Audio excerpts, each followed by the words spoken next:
There are a lot of coaches and parents out there with an irrational fear of their younger.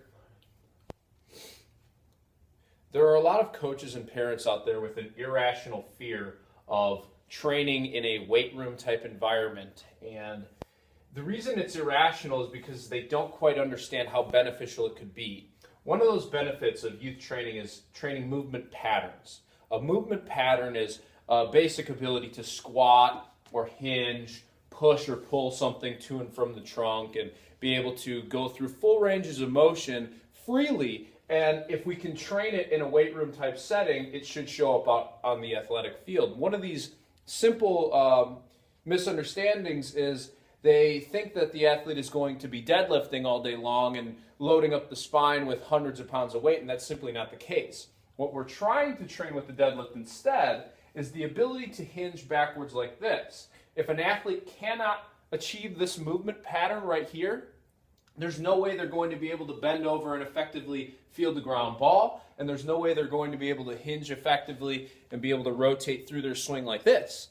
So once people start to see that, they understand why training in a weight room type setting with light goblet squats to a box, or maybe even a banded deadlift exercise, or band resisted pushing exercises and rowing exercises, those things are very effective for training the movement patterns. And I think once people start to realize that, they start to be okay with training. But what we have to understand as well is that neurological development has such an important role in a young athlete's career. If we are not training athletes to be able to sprint, jump, and land effectively out in the field, change direction, all of these things that the brain and the central nervous system have so much control over, if we don't train it in a controlled environment, it's probably not going to show up very effectively out in the field.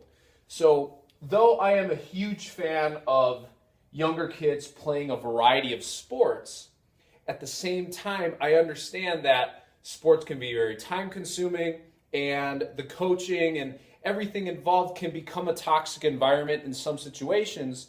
So, having control over the situation and making sure that athletes aren't getting overworked, overused, anything like that, making sure it's a safe environment, we can train all of those sprints, jumps, change of direction drills in a very controlled setting.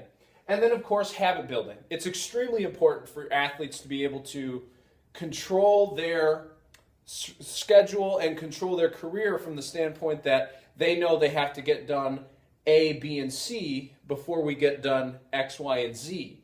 Everybody wants to play Fortnite. Everybody wants to hang out with their friends. But if you know you have practice, training, whatever the case may be that day, you have to budget around it and make sure you get your homework done as well.